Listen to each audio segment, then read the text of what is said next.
Good evening, everyone, and welcome to today's event. I want to believe that you've been fine. I want to believe you've had a good time since the last time we met here. Please confirm if you can get me loud and clear.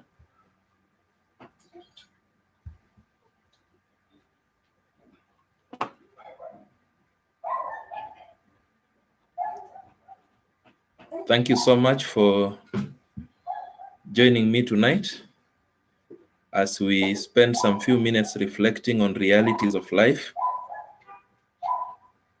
Thank you so much, Ruth, for confirming that you can get us loud and clear. It's been about 2 weeks since we last met here. The last time we met here, we were talking about scams that are sold as opportunities. And we had a full hour of reflection on the conversation about scams that present themselves as opportunities. There are some smart people who have sat somewhere and realized that human beings love shortcuts. Human beings want things to happen immediately. And because they know that weakness, they have brought things that look like original things. And because they know human beings love chasing for opportunities, they have brought things that look like opportunities. They come loaded with promises of giving us opportunities, and so many of us are falling for them. So that is the conversation we were having the last time we met here. And we looked at so many things. We looked at what scams are. We looked at what makes people vulnerable to scams.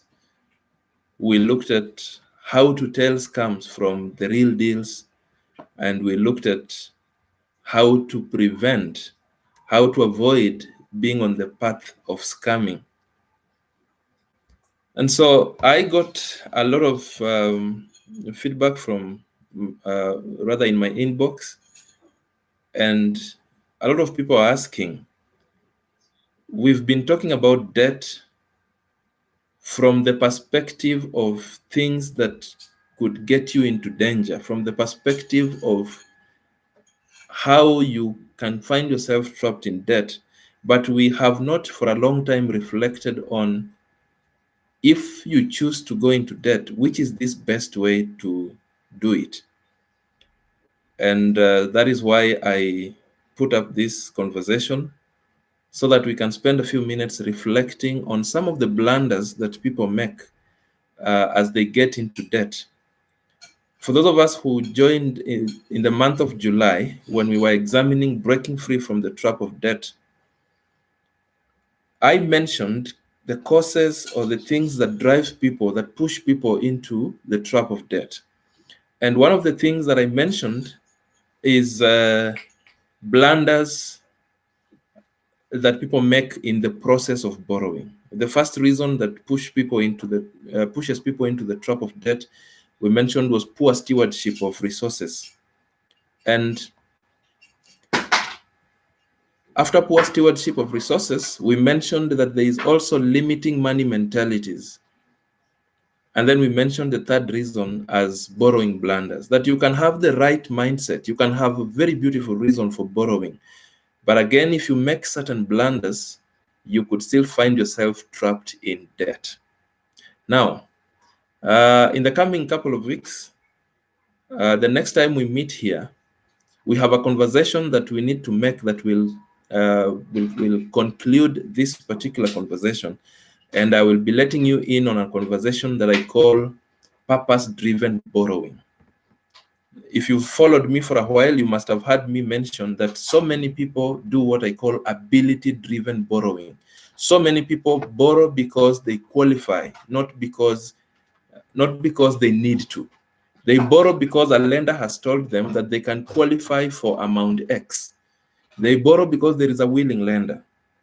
And therefore, that is how people get into trouble, because they end up borrowing money that they did not need. They end up borrowing when they actually ought not to borrow.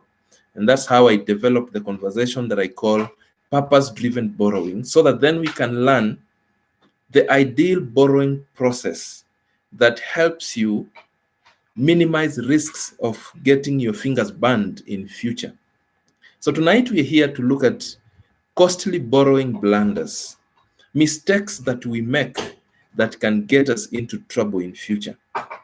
It doesn't matter the reason for your borrowing. It doesn't matter how brilliant that reason looks like. It doesn't matter the amount that you want to borrow. If you make the mistakes that we will be looking at tonight, you begin to set yourself for trouble ahead.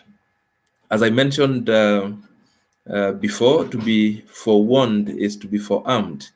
My intention, my prayer tonight is that after this conversation, then you are in a better place to begin to know what to avoid, so that then you can also begin to set yourself for minimized trouble in the days to come if you have to find yourself borrowing.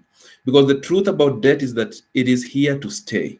We cannot sit here and pronounce debt dead. It is here to stay. We found it. We shall leave it here. But as we live with it, we must master how to live with it. We must master how to make it work for us. We must master how to behave ourselves around it, so that then, should we choose to get into it, then we emerge better than we were before getting into it, so that we use it as a tool of progress. We use it as a partner of progress, not a sabotage of progress. So borrowing blunders is what brings us here tonight. Welcome everyone who's joining. Please share this with your friends so that we can also keep learning together. These are conversations that for a long time, one wishes they knew or they heard about them long time ago. A lot of times I have sat down and wondered why I didn't know what I know today. For those of us that are new here, welcome, feel at home. This is that place where we just converge to talk about the realities of life, to talk about life in a manner that scares many people to talk about. But it is a safe place, because at the end of the day, after we've talked about life in that raw manner, we live with certain lessons that might make us better in the days to come. A lot of times we talk about money, and money is one. We do not want to talk about money. We avoid talking about it. It is even worse when we think about the hot subject of debt. The few people who try to talk about money, I have said many times, are those who explain its inadequacy.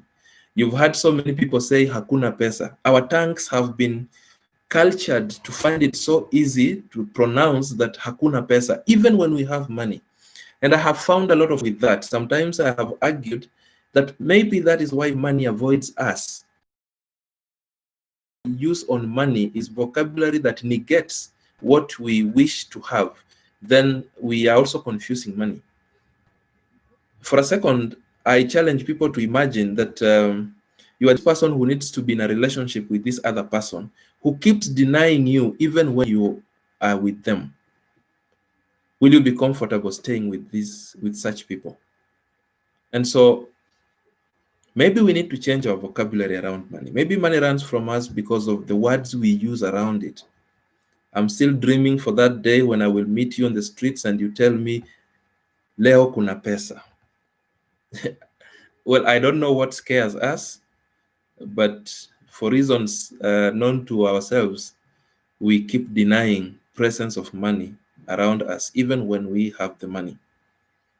So having said all that, thank you so much for those that have already tuned in. I can see Livingstone, Max, I can see Bernard Kimeu, Judith, I can see Titus, I can see my sister Stella, I can see Samino, and so many others. Thank you so much for coming.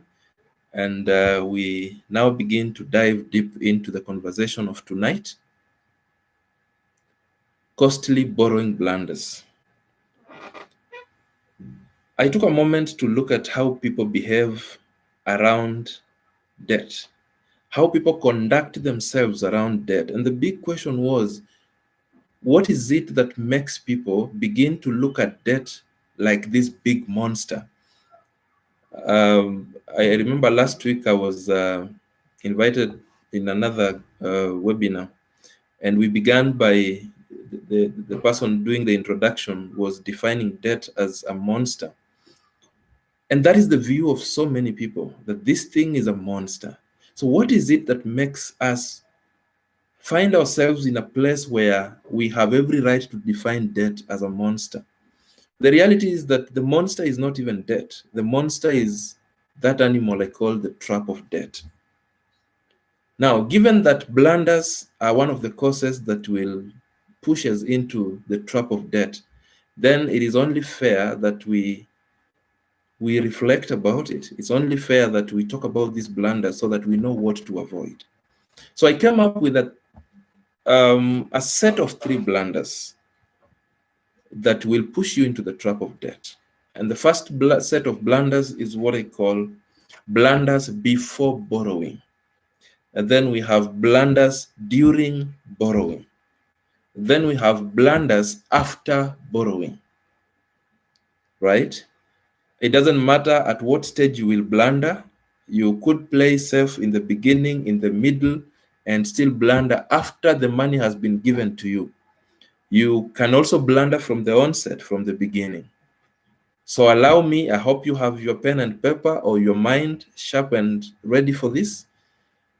The first set of blunders is what I call blunders before borrowing. Now, before we walk into a lender's office, before you pick your phone to begin dialing, to begin visiting that lending app, before you reach out to your friend to give you money, to bail you out, there is a conversation that needs to happen within yourself. There is a conversation that needs to happen in your mind. You need to summon yourself to a meeting, to converse with yourself. Now, as to whether you do converse with yourself usually or not, that's a whole different conversation.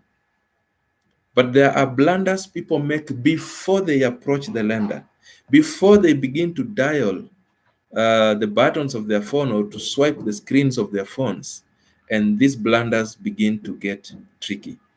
For purposes of tonight, I will mention 2 blunders within this category of blunders before borrowing. And the first blunder is failure to qualify your purpose of borrowing. The truth is that every borrowing has a purpose. As to whether the purpose is good or not is another conversation altogether. Purposes that leave you better than they found you are good purposes. Purposes that leave you worse than they found you are bad purposes. Purposes that come to steal money from you are not good purposes. Those that add money to you are good ones. So regardless of what your purpose is, you have a purpose for borrowing. You may not tell anyone. You may lie to the lender, because a lot of times, and as we shall see, when we'll be looking at purpose-driven borrowing, I will paint a picture of how we behave when we walk into a lender's office, and I will open your world to how we categorize the purposes for borrowing. And there are those people who give lenders purpose B when they know that once they get the money, they will use it for purpose A. So if you fail to qualify your purpose for borrowing, and I will also examine in detail next time we look at purpose-driven borrowing, how you qualify your purpose. But for tonight, before you walk into a lender's office, you need to qualify the reason for your borrowing. You have to be clear with yourself. Why do I need to borrow? Find an answer to that question. Now, how much do I need to borrow? Must I borrow? In other words, you're finding out whether there is an alternative to what you want to do. Must you borrow? Now, if you must, how much do you need to borrow? Ask yourself whether you need to borrow now, because there are some purposes that can actually wait, but because we do not have the patience, we want things to happen now. We fail to wonder or to ask ourselves whether the reason for our borrowing can wait until we earn our money. Remember, debt is not free money. Debt is costly. Debt comes at a cost. Even where you are being given money at 0%, there is a cost attached to debt. Every debt carries a burden element. When the book of Proverbs described the borrower as being a slave to the lender, the author knew what he was talking about. Every debt carries a burden element, whether it is good or not, whether it is paying itself or not. You will still find yourself once in a while wondering within yourself or telling someone, I am looking forward to the day when I am free from this debt or when I clear this debt. Whether you will take another debt thereafter is also another story altogether. But it's because of the burden element. So debt is not free money. Debt comes at a cost. And it is because of this cost that you have to be cautious as you get into it. Otherwise, you burn your fingers in a big way. So must you borrow now? And give yourself genuine answers to these questions. Do not lie to yourself, because a lot of times we get blinded by the need for the money that we are looking for. And the time when we are pushing for this money, we refuse to think, we refuse to listen, we refuse everything. We do not even see. Debt is not free money. So ask yourself those questions. But very important, as you qualify the purpose for your borrowing, ask yourself, what is the inspiration for my borrowing? Where am I getting this inspiration from? Who are you borrowing for? Again, if you followed what I do, you must have heard me ask the question, who do you borrow for? When I ask who do you borrow for, I do not mean who will you give money after you borrow. You know, that is the literal sense, where you borrow money and give it to another person. If they had promised to help you in repaying, if they disappear with the money, you will pay a loan. You will be saying, I did not borrow for myself, I borrowed for this other person. But I'm talking about a bigger thing than just literally taking money and giving to a different person. I am asking, where did you get the inspiration to borrow? Did you borrow for yourself or for a different person? Let me explain. If we work together in an office and you see me with a nice phone, and you get inspired to get a similar phone for comparison's sake or for competition's sake, you want to get a similar phone or a better phone, but you don't have the money, so you choose to borrow. In my world, I say you are not borrowing for yourself, you're borrowing for me. And this is how you tell that you are borrowing for me. If tomorrow after you buy the phone, you come to the office and you find me with a better phone than the one you are competing with, you feel frustrated. So the phone you were buying was not yours. You bought it for the person who you were trying to compete with. Good debt is debt that is original, debt whose inspiration is tailor-made for you. So I must be quick to add that I am not meaning that you stop getting inspired by others. It is good to get inspired, but I'm saying you do not visit your friend and find them in their newly constructed house and tomorrow you visit your bank for a mortgage. It is good to look at that beautiful house. It is good to feel the push to also own yours in future, but you must always remember to customize inspiration to suit your financial reality. Because what many of us do is once we have seen someone with something that is interesting, we want to get the same thing overnight. We do not know their story. We don't know where they got it from. It could be your colleague, but you understand nothing about their money story. Remember, financial stories are personal stories. So you begin to try and compete with them, then you realize you begin to burn fingers, and they're not burning fingers. It's because you're competing with someone who didn't know you're even competing, someone whose story you knew nothing about. So the borrowing that you want to do next, where is the inspiration coming from? Is it original? Is it tailor-made to suit your financial reality? Are you borrowing for others or borrowing for yourself? It's a crucial question that we must ask ourselves. So that is blunder one under blunders before borrowing. The second blunder under this, and before we make this second blunder, if you are new to this channel, please take a second to just press the subscription button so that you do not miss out when when I post a new video. There is a set of videos that I post every other week, the By the Way series and many other videos that you will find helpful.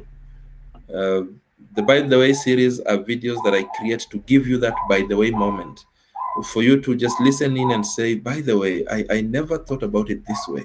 By the way, I need to take action in this direction. So if you are new here, please take a second to just subscribe, so that then you also become part of this family and you also support this cause. So I'm giving a couple of seconds, then we move to the second blunder under the first category.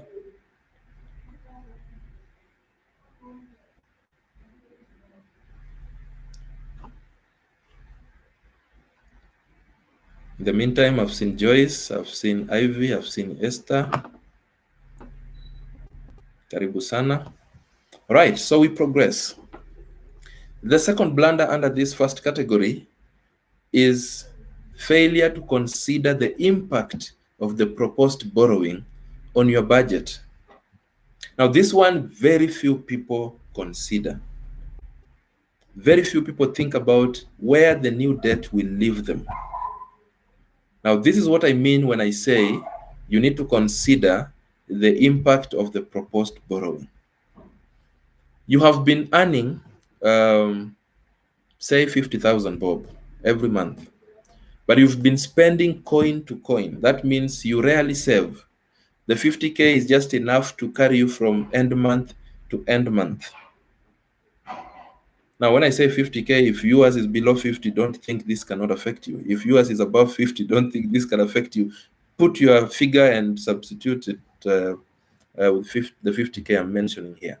So you've been carrying yourself through the month using your income coin to coin, rarely saving. So today you've been told that you can qualify for a loan. Suddenly you want maybe to furnish your house, or whatever reason, however beautiful the reason is, however good the reason sounds. Today you've decided you want to take up a loan that is being repaid at 10,000 per month.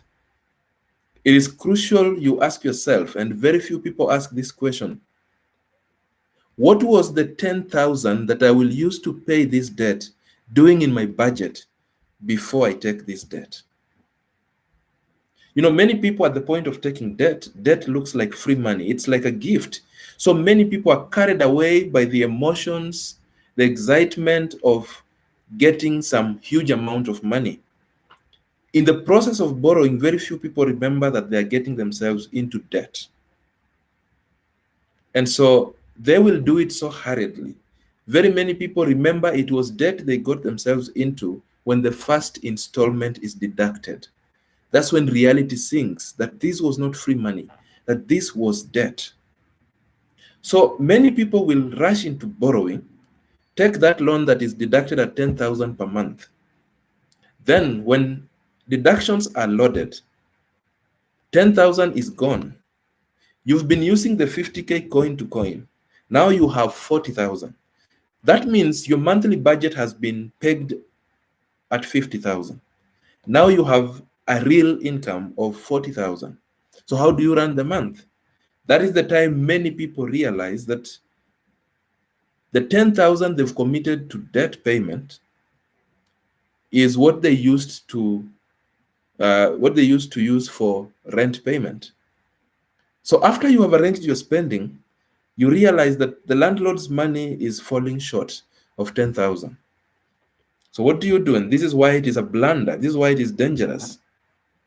What you do is that the landlord is knocking at the door, so there's pressure piling. You must do something to sort the landlord. You are 10K short. That means you have to look for borrowing to sort the landlord. Now, if you've borrowed from mainstream lending, that means you've exhausted your borrowing limit probably. You will therefore look for money from the black market, from the other world, from the Shylock world, from the mobile apps world. And that other world is a costly world. It's an expensive world. that's how you begin to set yourself for trouble. I hope we are saying something. So it's important that as you consider finding yourself into debt, remember to ask yourself, this amount that I want to commit for repayment, what has it been doing in my budget? When you ask yourself that question, you will find yourself quickly asking a second question. How will I survive when these deductions begin to happen? Then you must get an answer to that question. Your answer to the question could be that I will shake up my budget, reduce my expenditure on these items so that I am able to continue living normally. Your answer to the question could be that I do not need to borrow now. Let me wait until I have a salary increment. Then I can use the additional amount to repay this particular facility if I must take up loan for this facility. The answer to that question could be that I do not have to borrow now. I can actually begin to see if I can save and then acquire this thing much later. No matter how your answer will look like, you must give yourself a genuine answer to that question. Failure to which, the day of deductions, you also find yourself beginning to go the direction of firefighting, where you have just suddenly discovered that it was a loan you took, the 10K was doing a very important job in your budget, now it's gone, and the important job needs to be accomplished. And therefore, you have to start borrowing from some dangerous sources. It's a serious blunder. So that is blunder A, blunders before borrowing. So now I move to the second set of blunders, and these are blunders during borrowing. So let us assume that you have looked at your reason for borrowing, you have ticked every box, you've checked that this reason is good, I need to borrow now, and you know the amount you need to borrow, and you've actually decided to go ahead with the decision to borrow. There are also blunders that you can make in the process of borrowing. In the process of interacting with your lender, there are blunders that you can make that will also burn your fingers in the days to come. And tonight I'll just mention a few of them. There are also so many of them. Just mention a few of them so that then you can begin to see those things that set us up for trouble. The things that we just do or ignore, we commit or omit, and they burn our fingers. The first blunder under this category is failure to compare lenders before you take up debt. As I mentioned earlier, for many people, our eyes are focused on the money. We have identified that we have a problem that needs 50,000. We will do anything to get 50,000. We will remember it was debt. After we have gotten the 50,000, done whatever we needed to do, and the lender is calling for repayment. And that is why we have Shylocks in this town, you've heard me mention, that are giving money at 100% per week. And people are flocking those places. At some point, I remember one of them telling me that they are worried that they will not be able to meet demand. 100% per week. That means if they gave you 10,000 on Monday, next Monday, they want 20,000. Now, many people, after they leave those places, when I ask how much do you owe people, they will tell me 10,000. But truth is, after you've been given 10,000 at 100% per week, you no longer owe people 10,000. You owe people 20,000. Now, many people, therefore, forget to compare lenders. You're supposed to check with a couple of lenders. Find out the terms of lender one, the terms of lender two, and their conditions, and go for a lender that makes you more comfortable. Go for a lender that answers to your needs. Go for a lender that you feel at home with. Don't just chase money. Don't just get yourself dealing with a lender whose terms and conditions you're not comfortable with. And you live by hope and say, something will happen, a miracle will happen, God will deal, and we will pay this debt in one way or the other. You'll be so shocked that when pressure begins to pile, that reality will be a tough reality to handle. You must ask yourself whether you are comfortable with the way the lender handles default, for instance. You have to ask your lender how they will behave in case you are not able to pay on the appointed day. You know, there are some lenders, if you delay paying them by 1 hour, they raid your premises. I remember, true story. Sometimes we see this in the news and we think it's out of this world, where lenders come and pluck iron sheets from your roof. So you must ask yourself, how does this lender behave in case my money delays for a minute? Is this lender the kind of lender who will come and pluck iron sheets from my roof? Am I comfortable with that? Is this a lender that is approachable? Is this a lender that you can negotiate with? Is this a lender that can allow you to clear your debt in advance, just in case you get some huge amounts? Is this a lender that can allow you to clear way before time, to make bullet payments? Or is it a lender that will penalize you for making bullet payments? You must ask yourself these questions as you compare the lenders, and then pick a lender that answers to your needs. You can also use cost to compare them. And that leads us to the second blunder in this bracket, and that is failure to consider the cost of borrowing. As I've mentioned, debt is not free money, will never be free money. It comes at a cost, always. Now, for structured debts, the leading cost is interest. Very few people consider the interest they're going to pay on their debts. As I've mentioned, all they need is money. But we must take time to look at the cost element, because it is the cost element that begins to weaken your financial muscle. I like saying that cheap is expensive, except debt. Anything else that is cheap is likely to be expensive in the long run. It is only debt that I give license to be cheap. And that's why I like saying that if you must borrow, then go for the cheapest. Why would you borrow under the same circumstances an amount at 30% when there is also another lender ready to give you the same amount of money under the same conditions at 15%? Unless you feel sufficiently philanthropic to just dish out money. Now, here's the difference. Someone giving you 100,000 at 10% and another one giving you 100,000 at 20%.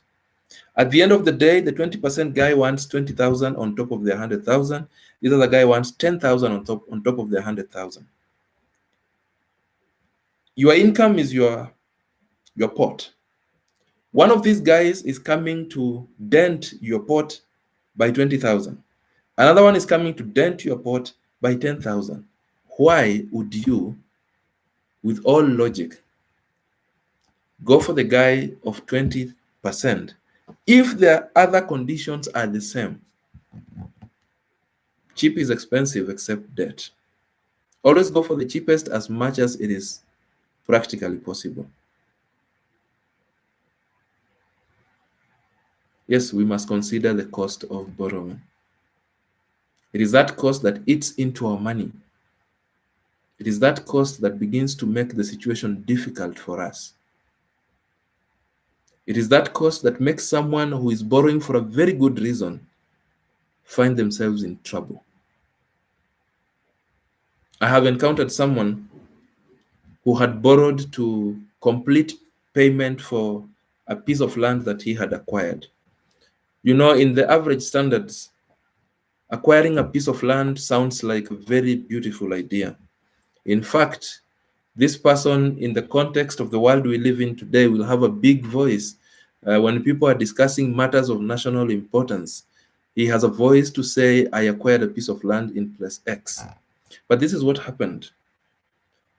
You know the way land is advertised, and they always create a feeling in us that we are actually being left behind, and the plots are already 30% or whatever, 60% sold.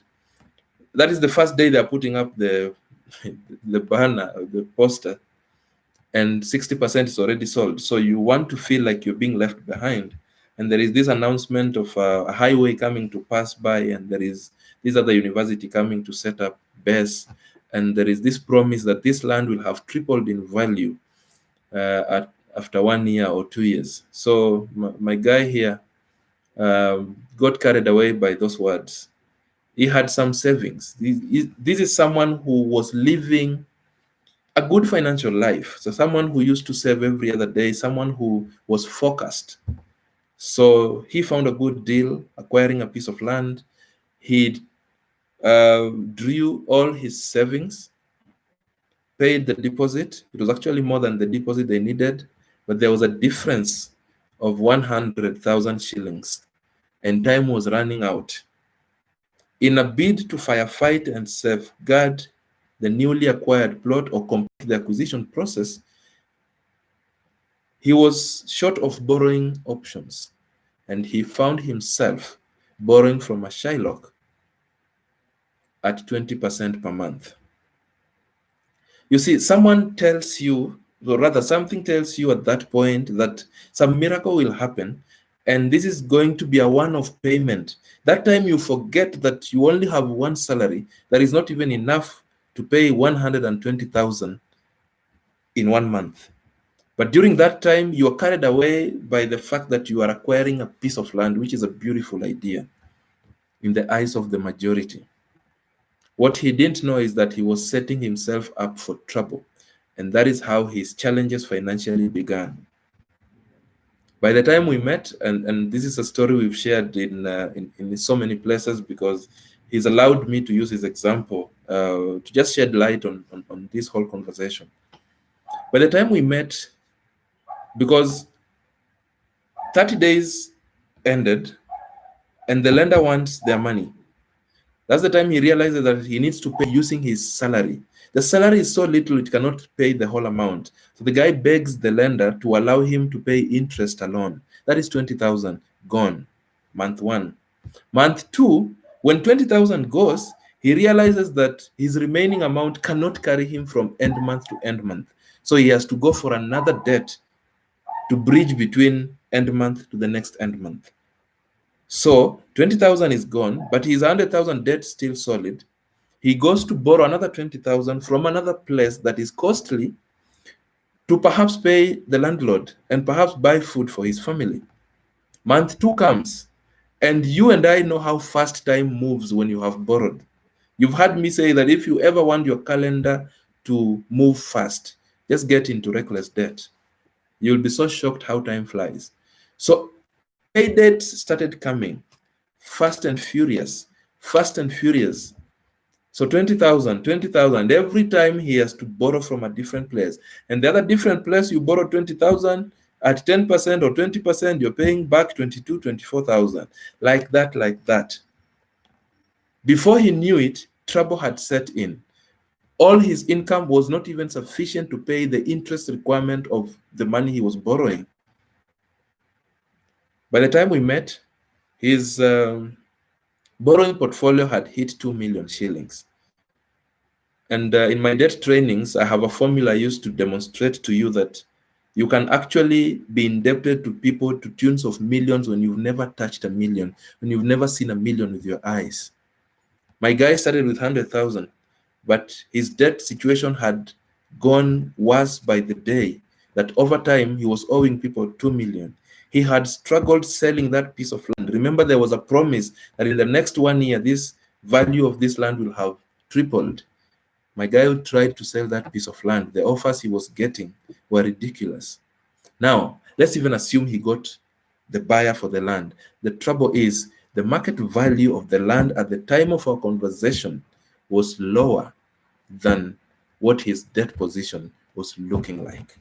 A decision that was so good, a person that was handling money beautifully well, a person that was so focused, now trapped in debt. His economic system is on the verge of collapse. because of a blunder that he made. If this will not speak to you, I don't know what will. That's why I started by saying it doesn't matter the reason of your borrowing. We have to learn to avoid blunders. We must check the cost of borrowing. A few years back, CBK decided that every bank should give the lenders, rather the borrowers, chance to see the total cost of borrowing. They introduced the TCC, the total cost of borrowing, as an extra form when you are applying your loan. But what do? We rarely go through the total cost of borrowing. We rush into signing, and the lenders have known our weakness. They give us forms when they have put excess where they want us to sign. So as we are completing the forms, our eyes are looking for where there's an X so that we can append our signatures. What are you signing? Because the total cost of credit is not just interest. The total cost of credit for a bank's scenario is largely broken into three. There is interest, there is bank charges, and then there is third-party costs for some debts. So because you had previously, before we started the conversation of doing away with interest capping, there are people who thought when interest rate is 14, it is 14. So 14 in bank 1 looks like 14 in bank 2. You'll be so shocked that the cost of borrowing in bank 1 will refuse to look the same as the cost of borrowing in bank 2 because of the bank charges element. And some lenders were smart. The interest rate remained the same, but they played with the bank charges element. Someone gives you a loan at a negotiation fee of 1%. Another one gives you a loan at same amount, negotiation fee of 3%. The cost cannot be the same. It is close to my heart that sometimes I have to speak the way I'm speaking. So don't just take things for granted. When the bank gives you the TCC form, look at it. What are the bank charges? Are you comfortable with them? Then use that to compare with the other lender and the other lender. And at the end of the day, it shows you that at the end of the day, you will have paid us a total of this amount.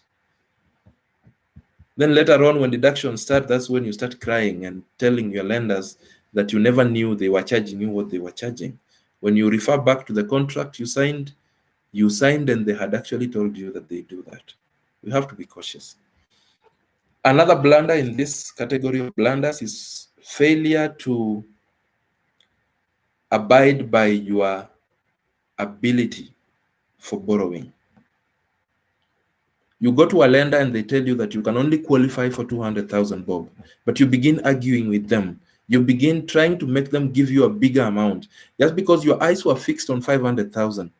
When the lender tells you that you qualify for 200,000 and you go and try to become crafty and come up with ways that will help you get 500,000, the truth is that you're setting yourself for trouble. If you cannot afford, you cannot afford. Let's respect that. The moment you go beyond the reality that you cannot afford and you force yourself into credit, because we are human beings, we can always force our way into getting credit. But the trouble that awaits you when you are not able to repay is huge.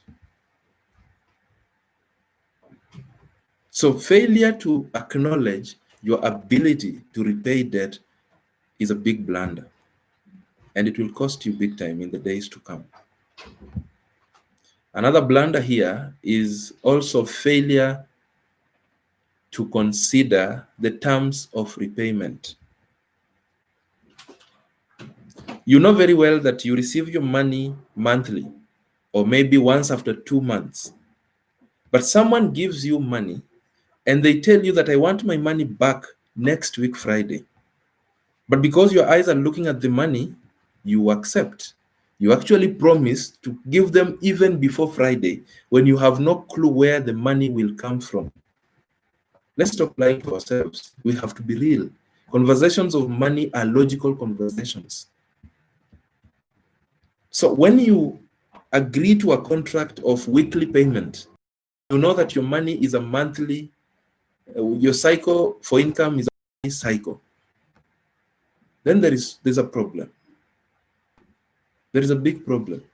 Because what happens is when the repayment day comes and the lender is expecting you to pay money and you do not have the money, pressure piles. In a bid to avoid the pressure, you will find yourself borrowing from dangerous places. And that will be a big problem in future. So we have to be cautious. We have to be keen as we go into debt. Now, the last blunder under this that I'll talk about tonight is failure to consider the turnaround time. Turnaround time is the time between the time you make an application and the time the money is disbursed to you. We also fail to consider that, and that sets us up for trouble. You have a sick person in hospital, and the doctor wants you to make a deposit before they can start treating your patient. And you pick your title deed and walk to a bank and begin processing a loan that is secured by title deed. It's a big joke. The duration it will take for the loan to be approved, for the perfection of securities to be done, for the legal charge to be marked on your property. The money will come when the problem is already beyond repair. You'll be lucky to still be having your person alive. You must learn to match the turnaround time with the need that you have. The loan might be approved, but you will get money when it's already overtaken by events. There is nothing as dangerous as money in the hands that do not have a plan for it. So you will have money, but the reason why you needed the money is already gone. Your mind will quickly develop things that look like needs for spending that money. I have said that the human minds only need 10 minutes to generate a spending plan for money. If tonight I tell you that I'm giving you 100,000, I only need to pause for 10 minutes. By the time I come back, you will tell me how you'll use it. If I balloon it to 1 million, I just need to pause for 10 minutes and you will tell me how you'll use the 1 million shillings. So when you will get money whose purpose is overtaken by event, you will definitely use the money. But you will use the money for reasons that may not be as urgent, as important as the original intention. Let me stop there for that particular category of reasons, or of blunders. So let me move to the last category of blunders. And these are blunders after borrowing.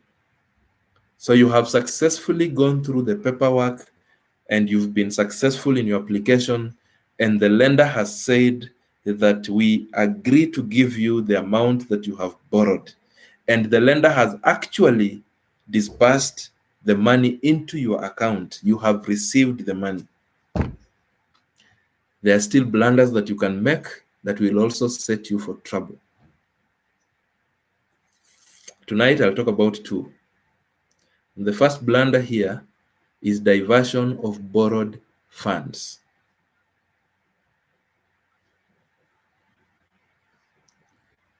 Now, I may not talk enough about diversion of borrowed funds, but if there's one video I will refer you to in my YouTube channel is a by the way video that I called diversion of borrowed funds. I've detailed scenarios both for individual borrowers and business borrowers of how diversion of borrowed funds can be dangerous. You see, when you divert borrowed funds, you create a man-made future emergency. You borrowed for school fees. When the money is ready, you choose to go on holiday with the money. The money is yours. It is you who will pay. That is the justification at that point. But after the holiday, schools will still reopen. School fees will still be needed. But by that time, you've exhausted your borrowing limit. You have created a man-made emergency. The way you will be running up and down looking for money for school fees, people will be looking at you and wondering where you're coming from, because you've diverted borrowed funds. It is a dangerous thing. And these things happen. I've seen them enough times. I have blundered in that way myself before. I like giving this example of this friend of mine who we gave money for school fees, 450,000. He had children in institutions of higher learning, 4 of them. So we approved a loan for him.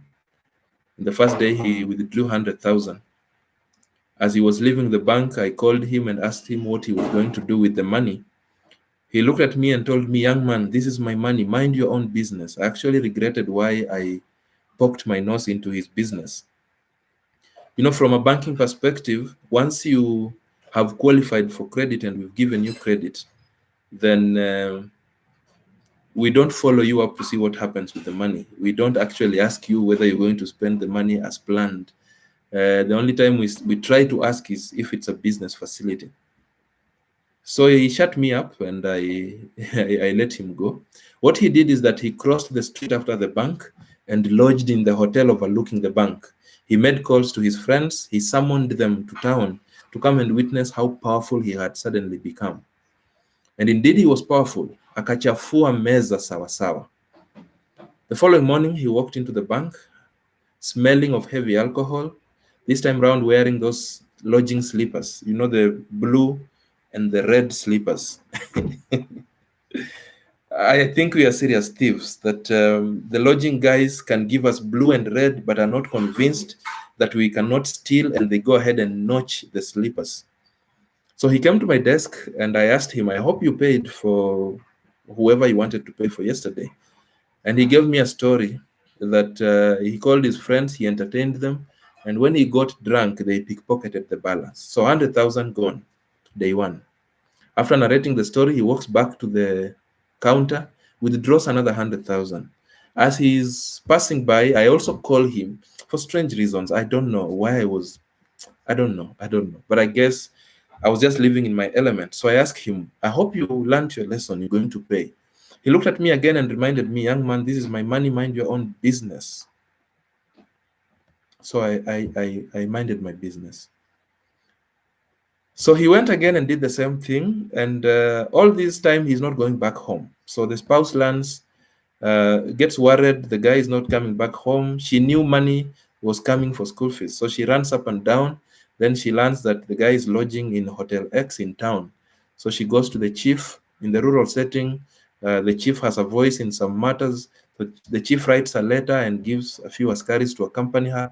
They raid the hotel. On the fourth day, the guy is brought to the bank. They were only able to salvage 75,000 bob. Your guess is as good as mine as to whether the children went to school, as to whether they had to sell a piece of land for the children to go to school. Whatever happened thereafter is left for our imagination. That is what happens when you divert borrowed funds. Now, diversion of borrowed funds is a dangerous thing, especially for business people. When a lender gives you money for business, they have evaluated your business. They know that if they give you this amount and you use it as you have planned, chances are high that your revenue will grow to this point. And when it grows to this point, the debt will be able to pay itself and probably leave you with some more money. So when you get money that was intended for boosting your stock, and then you use the money for another reason other than that one, you are also setting yourself for trouble. This has affected so many businesses. So many businesses have become debt trapped because they diverted borrowed funds, either part of it or the entire amount. Borrowed money must be used the way it was planned.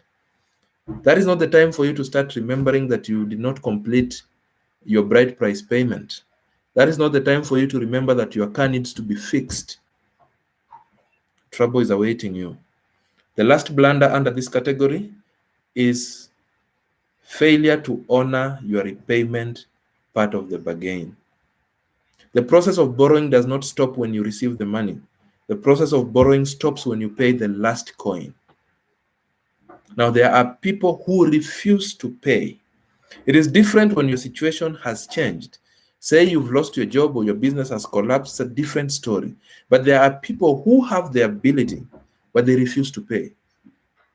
And you've heard people say, kukopa ni harusi, kulipa ni matanga. And I'm sure you've met people who look like they have the ability.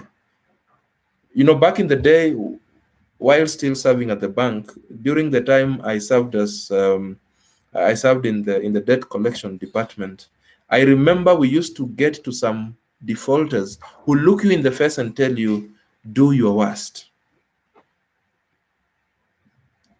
And there's nothing you will do. Yeah, do your worst. So those ones have refused to pay.